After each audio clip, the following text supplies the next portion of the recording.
नमस्कार प्यारे साथियों, भगवान श्री कृष्ण की कृपा से मेरी चैनल में आपका फिर एक बार स्नेह पूर्वक दिल से स्वागत है।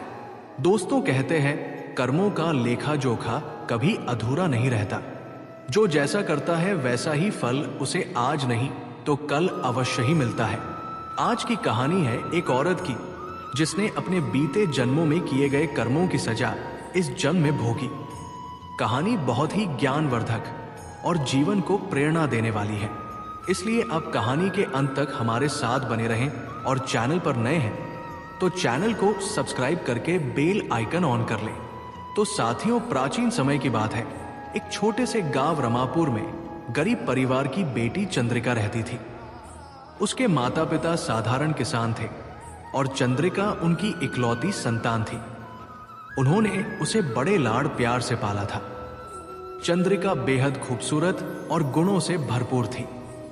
उसका स्वभाव सरल और विनम्र था। वो अपने माता पिता के साथ गांव के एक छोटे से घर में संतोषपूर्ण जीवन व्यतीत कर रही थी। उस गांव पर राजा विक्रमादित्य का शासन था। राजा विक्रमादित्य अभी अविवाहित था और अक्सर अपनी प्रजा की स्थिति जानने के लिए गांवों का दौरा करता था। एक दिन जब वो चंद्रिका के गांव के पास से गुजर रहा था, उसी समय चंद्रिका अपने घर के पास नदी किनारे कपड़े धो रही थी। उसकी सरलता और सौंदर्य ने राजा विक्रमादित्य का ध्यान खींच लिया। वो तुरंत ही उसकी ओर आकर्षित हो गया। राजा ने अपने घोड़े को रोका और चंद्रिका से बातचीत करने के लिए उसके पास गया। लेकिन जैसे ही चंद्रिका ने राजा को देखा, वो घबराकर अपने घर की ओर भाग गई। राजा ने उसे आवाज दी, लेकिन वो बिना कुछ कहे अपने घर के अंदर चली गई। राजा की आवाज सुनकर चंद्रिका के पिता हरिशंकर बाहर आए। उन्होंने राजा को अपने दरवाजे पर खड़ा देखा तो हड़बड़ा गए। उन्होंने हाथ जोड़कर कहा, महाराज, आप हमारे घर पर कैसे आए? क्या हमसे कोई गलती हुई? राजा ने मुस्कुराते हुए कहा, नहीं हरिशंकर, तुमसे कोई चूक नहीं है, बल्कि मैं एक विशेष कार्य के लिए यहां आया हूं। हरिशंकर ने कांपते हुए पूछा, क्या हुक्म है महाराज? राजा ने गंभीरता से कहा, तुम्हारी बेटी चंद्रिका मुझे पसंद है, मैं उससे विवाह करना चाहता हूं। हरिशंकर ये सुनकर हैरान रह गए। वो एक साधारण किसान थे और राजा का प्रस्ताव ठुकराना उनके लिए संभव नहीं था। उन्होंने सोचा कि उनकी बेटी अब राजमहल में रानी के रूप में सुखी जीवन जिएगी। कुछ ही दिनों में विवाह संपन्न हुआ और चंद्रिका राजमहल आ गई। शादी के बाद के शुरुआती दिन बेहद सुखद थे। राजा विक्रमादित्य का चंद्रिका के प्रति व्यवहार बहुत अच्छा था। समय के साथ चंद्रिका ने एक पुत्र को जन्म दिया। पूरे राजमहल में खुशियों का माहौल था। विवाह के 6 वर्ष बीत गए। चंद्रिका का पुत्र अब 5 साल का हो गया था। लेकिन इस बीच राजा का मन धीरे धीरे चंद्रिका से हटने लगा। एक दिन की बात है, राजा विक्रमादित्य गांव का भ्रमण करने निकले थे। तभी उनकी नजर एक महिला पर पड़ी जो चंद्रिका से अधिक आकर्षक थी। राजा ने शीघ्र ही उससे विवाह कर लिया और उसे राजमहल में ले आया।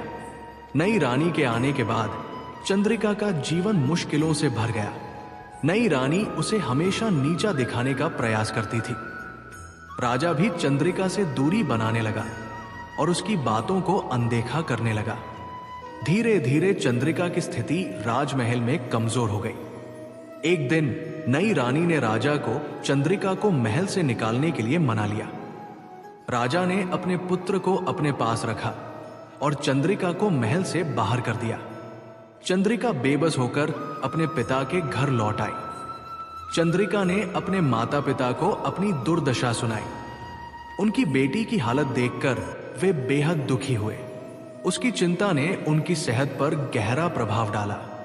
धीरे धीरे चंद्रिका की मां की हालत बहुत खराब हो गई और कुछ समय बाद चंद्रिका की मां का निधन हो गया। पत्नी की मृत्यु ने हरिशंकर को भी तोड़ दिया और वे भी संसार से चल बसे। चंद्रिका अब पूरी तरह अकेली रह गई। उसे किसी सहारे की सख्त जरूरत थी, लेकिन वो अपनी पीड़ा व्यक्त करने की हिम्मत नहीं जुटा पाती थी। अकेलेपन ने उसे भीतर तक तोड़ दिया। कहते हैं साथियों, विपत्ति के समय धैर्य मनुष्य का सबसे बड़ा सहारा होता है। इसी दौरान गोपाल नामक एक ऊंटों का व्यापारी, जो पहले भी चंद्रिका के घर आता जाता था, अब और ज्यादा वहां आने लगा। वो चंद्रिका से हमदर्दी जताने लगा और उसका ख्याल रखने का ढोंग करने लगा। चंद्रिका, जो पहले से ही अकेली और कमजोर थी, उसकी बातों पर भरोसा करने लगी। कुछ समय बाद गोपाल ने चंद्रिका से विवाह का प्रस्ताव रखा। चंद्रिका, जो कि किसी सहारे की तलाश में थी, ने इस प्रस्ताव को स्वीकार कर लिया। दोनों पति पत्नी की तरह साथ रहने लगे। गोपाल ऊंटों का व्यापारी था और हर साल ऊंटों के मेले में जाया करता था। एक दिन उसने चंद्रिका से कहा, तुम हमेशा घर में रहती हो, इस बार मेरे साथ ऊंटों के मेले में चलो। वहां का मेला बहुत मनोरम होता है। चंद्रिका ने सोचा कि बाहर जाने से मन हल्का हो जाएगा, इसलिए उसने गोपाल के साथ मेले में जाने का फैसला कर लिया। गोपाल ने चंद्रिका को मेले में घुमाया और उसकी खुशी का दिखावा किया, लेकिन उसके मन में एक गहरी साजिश चल रही थी। उसने अपने ऊंटों के साथ साथ चंद्रिका का भी सौदा कर दिया। चंद्रिका को इसका बिल्कुल भी अंदाजा नहीं था।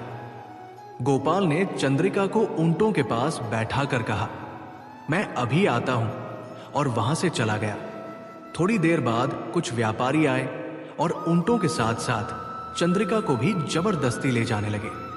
चंद्रिका घबरा गई और चिल्लाई, मुझे कहां ले जा रहे हो?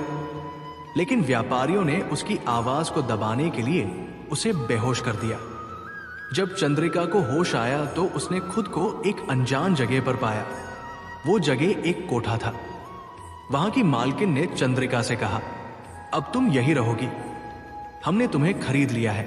तुम्हें यहां मुजरा करना होगा और लोगों की इच्छाएं पूरी करनी होंगी। इसके बदले तुम्हें खाना, कपड़े और सिर छुपाने की जगह मिलेगी। चंद्रिका ने गुस्से में कहा, मैं ये सब कभी नहीं करूंगी। मालकिन ने ठंडे स्वर में जवाब दिया, अगर तुमने मेरी बात नहीं मानी तो तुम्हें भूखा रखा जाएगा और मारा जाएगा। तुम्हारे पास कोई और विकल्प नहीं है। चंद्रिका ने बहुत विरोध किया, लेकिन उसकी कोई सुनवाई नहीं हुई। धीरे धीरे अत्याचार और भूख ने उसकी हिम्मत तोड़ दी और मजबूरी में उसने अपनी इच्छा के खिलाफ कोठे पर काम करना शुरू कर दिया। चंद्रिका की जिंदगी अब अंधकार में डूब चुकी थी। वो हर दिन अपने भीतर के दर्द को छिपाकर जीने के लिए मजबूर थी। इस बीच कोठे पर रहते हुए 15 साल बीत गए। अब उसकी उम्र करीब 40 साल हो चुकी थी। वो अभी भी सुंदर थी, लेकिन उसका चेहरा हमेशा उदासी से भरा रहता था। एक दिन 20 साल का एक राजकुमार, जिसका नाम रणवीर था, कोठे पर आया। उसने मालकिन से कहा, मुझे यहाँ की सबसे खूबसूरत महिला से मिलवाओ। मालकिन ने कई महिलाओं में से चंद्रिका को दिखाया। राजकुमार ने चंद्रिका को चुना और उसके कमरे में गया। कमरे में जाने के बाद चंद्रिका ने उससे पूछा, तुम कौन हो और कहां से आए हो? राजकुमार ने मुस्कुराते हुए कहा, मैं रमापुर देश का राजकुमार रणवीर हूं। मेरे पिता यहां के राजा हैं। यह सुनते ही चंद्रिका के होश उड़ गए। उसकी आंखें चौड़ी हो गई और वह जैसे पत्थर की मूरत बन गई। उसे एहसास हुआ कि वह राजकुमार कोई और नहीं बल्कि उसका अपना बेटा है, जिसे उसने बचपन में खो दिया था। चंद्रिका का दिल शर्म और दुख से भर गया। उसने ईश्वर की ओर हाथ उठाकर रोते हुए कहा, हे भगवान, मुझसे ऐसा कौन सा पाप हुआ है कि आज मुझे अपने ही पुत्र से ये अपमान सहना पड़ा? क्या ये मेरे पिछले जन्म के पापों का परिणाम है? राजकुमार को चंद्रिका के अजीब व्यवहार का कोई कारण समझ नहीं आया। उसने वहां से जाने की अनुमति मांगी। चंद्रिका ने धीमी आवाज में कहा, तुम जा सकते हो। राजकुमार के जाने के बाद चंद्रिका फूट फूट कर रोने लगी। वो खुद से सवाल करने लगी, मैंने ऐसा कौन सा पाप किया है कि मेरी जिंदगी में केवल कष्ट और अपमान ही आए? कहते हैं दोस्तों, कर्म चाहे अच्छे हो या बुरे, आज नहीं तो कल उसका फल भोगना ही पड़ता है। इसलिए हमेशा अच्छे कर्म करने चाहिए। राजकुमार रणवीर से मिलकर चंद्रिका के जीवन में एक और गहरा घाव जुड़ गया। वो कमरे में अकेली बैठी रही और उसकी आंखों से आंसू रुकने का नाम नहीं ले रहे थे। उसने अपना सिर दीवार से मारा और रोते रोते थक गई। थोड़ी देर बाद कोठे की मालकिन उसे देखने आई। उसने सोचा कि शायद राजकुमार चंद्रिका को कोई बहुमूल्य उपहार देकर गया होगा, लेकिन जब वो कमरे में पहुंची तो उसने चंद्रिका को बेहद उदास और रोते हुए पाया। मालकिन ने पूछा, क्या हुआ चंद्रिका? आज तो राजकुमार आया था, तुम्हें खुशी होनी चाहिए। क्या उसने तुम्हें कोई उपहार नहीं दिया? चंद्रिका ने रोते हुए कहा, हाँ, उसने उपहार दिया है, लेकिन ऐसा जख्म दिया है जो कभी नहीं भर सकेगा। ये घाव मेरे जीते जी मेरे साथ रहेगा। मालकिन हैरान होकर बोली, ऐसा क्या हुआ है, मुझे बताओ। चंद्रिका ने थोड़ा संकोच किया, लेकिन फिर धीरे धीरे अपनी पूरी कहानी मालकिन को सुनाई। उसने बताया कि राजकुमार रणवीर कोई और नहीं बल्कि उसका अपना बेटा था, जो बचपन में उससे दूर हो गया था। आज उसी बेटे के सामने अनजाने में उसे अपमानित होना पड़ा। मालकिन ये सुनकर चकित रह गई और बोली, ये मैंने कभी नहीं सुना। तुम्हारे साथ बहुत बड़ा अन्याय हुआ है। मैं तुम्हें यहां रहने के लिए मजबूर नहीं करूंगी। चंद्रिका ने मालकिन से गिड़गिड़ाते हुए कहा, मालकिन, मुझे यहां से जाने दीजिए। मैं कोई छोटा मोटा काम करके अपनी जिंदगी जी लूंगी, लेकिन अब मैं यहां नहीं रह सकती। मालकिन ने कुछ देर सोचा और कहा, तुमने यहां रहकर बहुत कष्ट झेले हैं और मेरे लिए बहुत पैसा भी कमाया है। जितने पैसों में मैंने तुम्हें खरीदा था, तुमने उससे कई गुना ज्यादा मुझे कमाई दी है, और आज जो तुम्हारे साथ हुआ उसने मुझे अंदर तक हिला दिया है। तुम अब आजाद हो, तुम जहां चाहो जा सकती हो। अगर कभी मेरी जरूरत पड़े तो मुझे याद करना।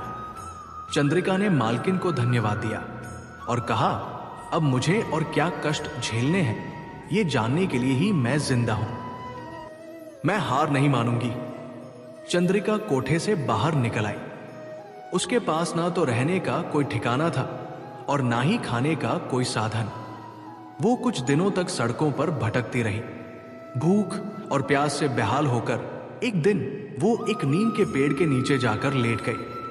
हालत इतनी खराब हो गई थी कि गली के कुत्ते उसके पास आकर उसका चेहरा छांटने लगे, लेकिन चंद्रिका को इसका कोई एहसास नहीं था।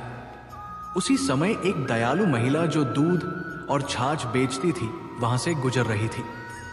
जब उसने चंद्रिका को इस हालत में देखा तो उसके दिल में दया आ गई। उसने कुत्तों को भगाया और चंद्रिका को उठाया। उसने पूछा, तुम कौन हो बहन? तुम्हारी ऐसी हालत कैसे हो गई? लेकिन चंद्रिका का गला सूख चुका था, वो कुछ बोल नहीं पाई। महिला ने तुरंत अपना गिलास निकाला और उसमें दूध भरकर चंद्रिका को पिलाया। चंद्रिका ने थोड़ा दूध पिया और कुछ दूध उसके मुंह से बाहर गिर गया। महिला ने कहा, तुम मेरे साथ चलो, मेरे घर आओ। वहां नहाओ, खाओ और आराम करो। तुम इस हालत में यहां नहीं रह सकती। चंद्रिका ने कोई प्रतिक्रिया नहीं दी, लेकिन महिला ने उसे सहारा देकर अपने घर ले जाने का फैसला किया। महिला ने चंद्रिका को अपने घर लाकर उसे नहलाया, अच्छे कपड़े पहनाए और खाना खिलाया। धीरे धीरे चंद्रिका को होश आया। महिला ने प्यार से पूछा, बहन, अब बताओ तुम कौन हो और तुम्हारे साथ क्या हुआ? चंद्रिका ने सिर झुका लिया और वो अपनी पूरी कहानी बताने से हिचक रही थी, लेकिन महिला के प्यार और सहानुभूति ने उसका मन खोल दिया और उसने अपनी जिंदगी के सारे दुख महिला को सुना दिए। महिला की आंखों में आंसू आ गए और उसने कहा, तुम मेरी बहन हो। मेरा पति अब इस दुनिया में नहीं है और मैं अपने बेटे के साथ अकेली रहती हूं। तुम मेरे साथ रहो, हम मिलकर अपना जीवन काटेंगे। चंद्रिका ने कहा, मैं तुम्हारे लिए बोझ नहीं बनना चाहती। मेरे जीवन के कांटे तुम्हें भी चुभ सकते हैं। मैं अकेली ही ठीक हूं। महिला ने उसके कंधे पर हाथ रखा और कहा, बहन, दुख बांटने से कम होते हैं। तुम मेरी चिंता मत करो। मेरे साथ रहोगी तो हम मिलकर सभी मुश्किलों का सामना करेंगे। चंद्रिका ने महिला की बात मानी और उसके साथ रहने लगी। चंद्रिका घर के कामों को संभालने लगी। जबकि राधा दूध बेचने जाती थी। अब परिवार में एक सदस्य और जुड़ गया था, इसलिए राधा को ज्यादा मेहनत करनी पड़ती थी। चंद्रिका ने यह सब देखा और एक दिन राधा से कहा, बहन, अगर मैं भी तुम्हारे साथ दूध और छाछ बेचने जाऊं तो हमारा गुजारा बेहतर हो सकता है। राधा ने मना किया, तुम घर पर ही रहो, बाहर का काम मेरे लिए ठीक है। चंद्रिका ने मुस्कुराते हुए बोली, हम दोनों मिलकर मेहनत करेंगे तो पैसे भी ज्यादा मिलेंगे और तुम्हारा बोझ भी कम होगा। अंत राधा मान गई। अब दोनों मिलकर काम करने लगी।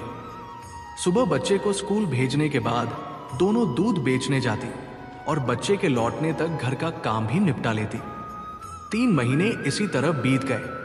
एक दिन राधा दूध बेचने जा रही थी जब अचानक रास्ते में उसका संतुलन बिगड़ गया और दूध का घड़ा गिरकर टूट गया। राधा जमीन पर बैठकर रोने लगी और बोली, अब क्या करूं? आज सारा दूध बर्बाद हो गया। चंद्रिका ने उसे संभालते हुए कहा, बहन, दूध के लिए क्यों दुखी हो रही हो? मेरा पूरा जीवन तो नष्ट हो चुका है, फिर भी मैं खड़ी हूं। चलो घर चलते हैं। राधा ने पैर में चोट लगने की शिकायत की। चंद्रिका ने उसे सहारा देकर घर पहुंचाया और हल्दी तेल लगाकर उसकी पट्टी की। अब दूध बेचने का सारा काम चंद्रिका अकेले संभालने लगी क्योंकि राधा की चोट ठीक नहीं हो रही थी। कुछ दिन बीत गए लेकिन जख्म बढ़ता ही गया। अब राधा का शरीर कमजोर होने लगा था। चंद्रिका दिन रात उसकी सेवा करती, बच्चे का ख्याल रखती और बाहर का काम भी संभालती। धीरे धीरे 6 महीने बीत गए। एक दिन राधा की हालत बहुत बिगड़ गई और उसने अपनी आखिरी सांस ली। चंद्रिका के लिए यह बहुत बड़ा झटका था। राधा ने उसे अपनी बहन माना था और अब वही बहन उसे छोड़कर चली गई थी। राधा के बेटे की देखभाल अब चंद्रिका की जिम्मेदारी थी। बच्चा अपनी मां की मौत के बाद चिड़चिड़ा और उदास रहने लगा। वो बार बार अपनी मां के बारे में पूछता। चंद्रिका उसे समझाती, तुम्हारी मां भगवान के पास गई है, वो कुछ दिनों में वापस आ जाएंगी। धीरे धीरे बच्चे ने चंद्रिका को अपनी मां मान लिया। समय बीतता गया और बच्चा बड़ा हो गया। अब वो 16 साल का हो चुका था और काम में चंद्रिका की मदद करने लगा। एक दिन लकड़ियां लेने के लिए चंद्रिका और राधा का बेटा पास की पहाड़ी पर गए। वहां एक सूखा पेड़ था जिसकी लकड़ियां काटने के लिए चंद्रिका उस पर चढ़ गई। लकड़ी काटते समय जिस टहनी पर वो खड़ी थी वो टूट गई। चंद्रिका नीचे गिरते हुए पहाड़ी से लुढ़क कर घने जंगल में गिर गई। बेटा ये देखकर घबरा गया और उसने पहाड़ी के नीचे झांका, लेकिन चंद्रिका कहीं नजर नहीं आई। डर और घबराहट में वो गांव लौट आया और सबको ये बात बताई। चंद्रिका पहाड़ी से गिरकर दलदल में फंस गई थी। वो गर्दन तक दलदल में ढंसी हुई थी। 5 दिनों तक उसने वहां संघर्ष किया। जंगली जानवर उसके पास आते, लेकिन दलदल में होने के कारण वे उससे दूर रहते। एक दिन आदिवासियों का एक झुंड वहां से गुजर रहा था। उन्होंने चंद्रिका को दलदल में फंसा देखा और बड़ी मुश्किल से उसे बाहर निकाला। वो अब भी जीवित थी, लेकिन वो गंभीर रूप से घायल थी। उसके दोनों पैर टूट चुके थे। आदिवासियों ने उसे अपने कबीले में ले जाकर उसकी देखभाल शुरू की। चंद्रिका को आदिवासियों ने दलदल से तो बचा लिया था, लेकिन उसकी हालत गंभीर थी। उसके पैरों की हड्डियां इतनी बुरी तरह टूट चुकी थी कि उन्हें ठीक करना संभव नहीं था। आदिवासियों ने उसका उपचार किया, लेकिन उसकी दोनों टांगें काटनी पड़ी। चंद्रिका ने इस बात को ईश्वर की इच्छा मानकर स्वीकार कर लिया। धीरे धीरे वो आदिवासियों की भाषा और इशारों को समझने लगी। वहां की एक बुजुर्ग महिला जो ध्यान और आध्यात्मिक विद्या में निपुण थी, चंद्रिका का बहुत ख्याल रखती थी। चंद्रिका को पता चला कि वो महिला एक विशेष ध्यान विधि जानती थी जिससे व्यक्ति अपने अतीत को देख और समझ सकता है। चंद्रिका ने जिद की कि वो अपने पूर्व जन्म के बारे में जानना चाहती है। बुजुर्ग महिला ने उसे समझाया, ये ठीक नहीं होगा। अपने अतीत में झांकने से अक्सर व्यक्ति वर्तमान में भी शांति खो देता है। जो प्रकृति ने भुला दिया है उसे भूल जाना ही बेहतर होता है। लेकिन चंद्रिका ने अपनी बात पर जोर देते हुए कहा, मैं जानना चाहती हूं कि मेरे जीवन में इतने दुख क्यों हैं? मैंने ऐसा क्या किया है जिसके कारण मुझे ये सब सहना पड़ रहा है? अगर अतीत जानने से और दुख मिलेगा तो मैं उसे भी सह लूंगी। बूढ़ी महिला ने उसे ध्यान की एक कठिन प्रक्रिया सिखाई। उसने कहा, तुम्हें हर पल को याद करते हुए अपने अतीत तक पहुंचना होगा। यह साधना बहुत लंबे समय तक चलेगी। चंद्रिका ने पूरी लगन के साथ ध्यान विधि का अभ्यास शुरू किया। धीरे धीरे उसने अपने जीवन के गुजरे हुए पल याद करना शुरू किया। लंबे समय तक ध्यान लगाने के बाद चंद्रिका अपने पिछले जन्म में पहुंच गई। उसने देखा कि उसका नाम मंजुला था और वो एक साधारण परिवार की सदस्य थी। उसके जीवन का सबसे बड़ा दुख यह था कि उसे संतान सुख नहीं मिला था। इस वजह से वो गहरे मानसिक अवसाद में चली गई थी। गांव के लोग उसे ताने देते थे और उसकी ये स्थिति उसे भीतर से तोड़ने लगी थी। अपनी निराशा और दुखों से बचने के लिए मंजुला ने एक तांत्रिक की सलाह पर कुछ विशेष अनुष्ठान शुरू किए। उसे विश्वास दिलाया गया कि ये अनुष्ठान उसके जीवन में खुशियां लाएंगे। उसे बताया गया कि अगर वो 15 बच्चों की बलि देगी तो उसे संतान प्राप्त हो सकती है।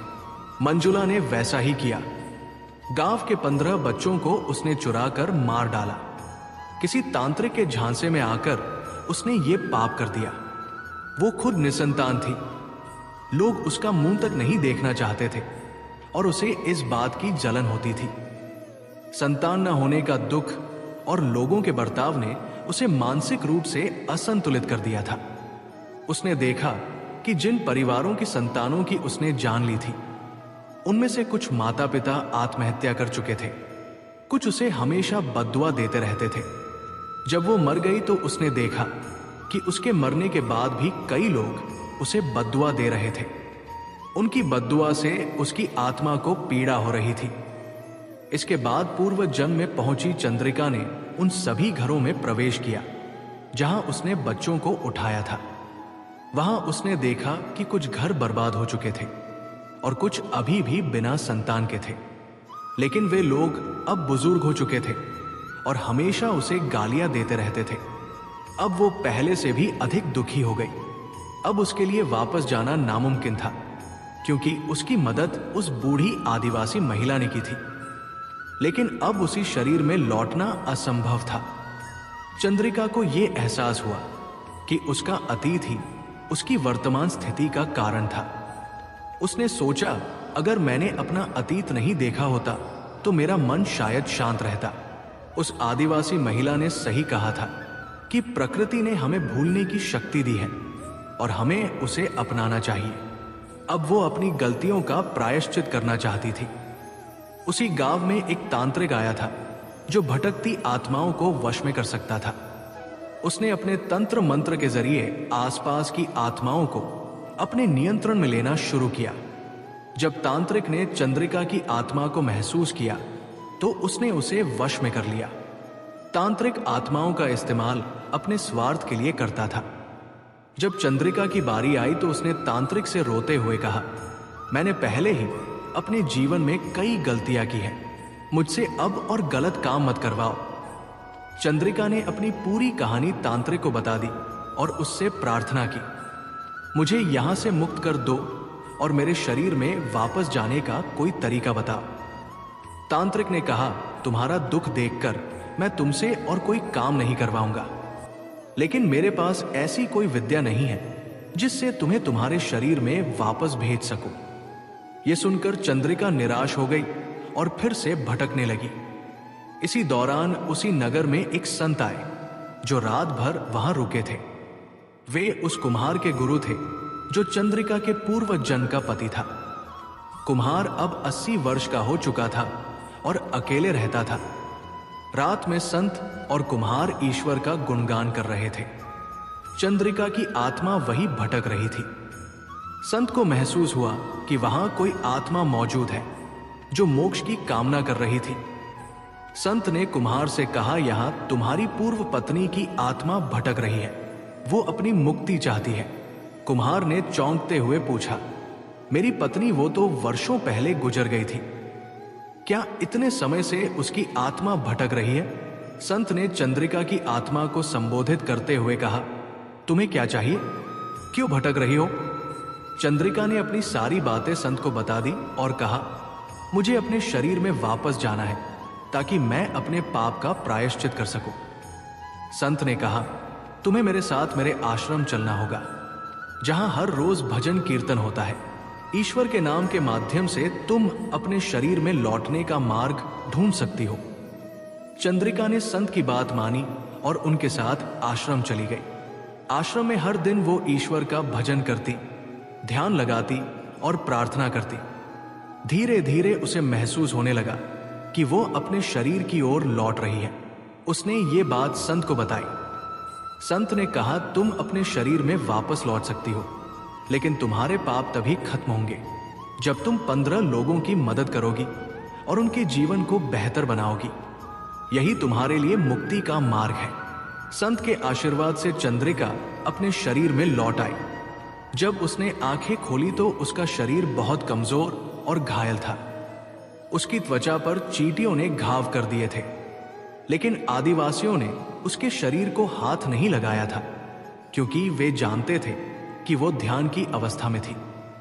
आदिवासियों ने उसकी मरहम पट्टी की और उसे खाना खिलाया। धीरे धीरे चंद्रिका होश में आई। सबसे पहले उसने उस बुजुर्ग महिला के बारे में पूछा जो उसकी देखभाल करती थी। आदिवासियों ने कहा कि वो महिला तुम्हारे ध्यान के वक्त ही 1.5 साल पहले गुजर गई थी। उसने तुम्हारे लिए हर संभव प्रयास किया था। यह सुनकर चंद्रिका का दिल भर आया। उसने आदिवासियों को अपनी पूरी कहानी सुनाई। 3 साल बाद अपने शरीर में लौटने के बाद चंद्रिका ने यह समझ लिया कि अब उसे अपने पापों का प्रायश्चित करना है। वो चलने फिरने में असमर्थ थी, लेकिन उसने हार नहीं मानी। घुटनों के बल चलते हुए उसने दूसरों की सहायता करने का संकल्प लिया। उसने सोचा, ईश्वर ने मुझे एक और मौका दिया है, मैं इसे व्यर्थ नहीं जाने दूंगी। चंद्रिका ने जंगल में भटकते हुए कई कठिनाइयों का सामना किया। उसके शरीर में घाव थे और वह दोनों पैरों से लाचार थी, लेकिन फिर भी उसने साहस नहीं खोया। उसने ठान लिया था कि वह अपने पापों का प्रायश्चित करेगी और 15 जिंदगियां बचाने का अपना उद्देश्य पूरा करेगी। एक दिन जंगल में चलते हुए चंद्रिका ने देखा कि एक सांप कांटों में फंसा हुआ है। कांटे उसकी त्वचा में गहरे चुभ गए थे, जिससे वो असहाय और दर्द से तड़प रहा था। चंद्रिका ने सोचा कि वो इस सांप की मदद कर सकती है। सांप ने जैसे ही चंद्रिका को अपनी ओर आते देखा, उसने फन उठाकर फुफकार शुरू कर दी। चंद्रिका डर गई, लेकिन फिर भी उसने साहस दिखाया। उसने पास पड़े एक लंबे डंडे से धीरे धीरे सांप को कांटों से बाहर निकालने की कोशिश की। सांप पहले बहुत गुस्से में था, लेकिन धीरे धीरे वो शांत हो गया। चंद्रिका ने अपने कपड़े का एक टुकड़ा सांप पर डालकर उसके शरीर से कांटे निकाल दिए। सांप को राहत मिली और उसने चंद्रिका को धन्यवाद देने के लिए अपनी फुफकार धीमी कर ली। चंद्रिका को महसूस हुआ कि उसने एक जीवन बचाया है। उसने सोचा, शायद ईश्वर ने मुझे इसी उद्देश्य के लिए जीवित रखा है। कुछ दिन बाद चंद्रिका जंगल में एक शिकारी से मिली। उसने देखा कि शिकारी अपने कंधे पर एक हिरण का बच्चा लटकाए हुए जा रहा था। यह दृश्य देखकर चंद्रिका का दिल पसीज गया। उसने शिकारी से कहा, भाई, इस मासूम जानवर को छोड़ दो, इसे भी अपनी जिंदगी जीने का हक है। शिकारी ने कहा, मैं इसे बेचकर अपना गुजारा करता हूं। यह मेरा काम है, इसे छोड़ दूंगा तो मैं और मेरा परिवार भूखा रहेगा। चंद्रिका ने उसे समझाने की कोशिश की, भाई, इन जीवों को मारने की बजाय तुम जंगल से लकड़ियां काटकर या फल फूल तोड़कर बेच सकते हो। यह भी एक ईमानदार काम है। जानवरों को मारना गलत है, उन्हें भी ईश्वर ने हमारे जैसा जीवन दिया है। शिकारी पर चंद्रिका की बातों का गहरा असर हुआ।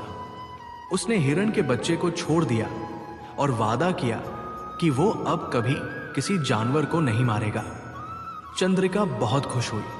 उसने सोचा शायद अब इस शिकारी का जीवन बदल जाएगा और इसके साथ कई जानवरों की जिंदगी भी बच जाएगी। चंद्रिका ने ठान लिया कि वो हर दिन जंगल में जाएगी और किसी जरूरतमंद की मदद करेगी। उसे पता था कि यही उसका प्रायश्चित है। चंद्रिका ने जंगल में भटकते हुए ये संकल्प किया कि वो अब हर दुखी प्राणी की सहायता करेगी। एक दिन चलते चलते उसने देखा कि एक भेड़िया झाड़ियों में फंसा हुआ है। उसके पैरों में कांटे चुभे हुए थे। वो दर्द से करहा रहा था और लंबी आवाजें निकाल रहा था। चंद्रिका पहले तो डर गई। वो भेड़िए से थोड़ी दूरी पर बैठ गई और उसे देखती रही। भेड़िया भी उसे देख रहा था।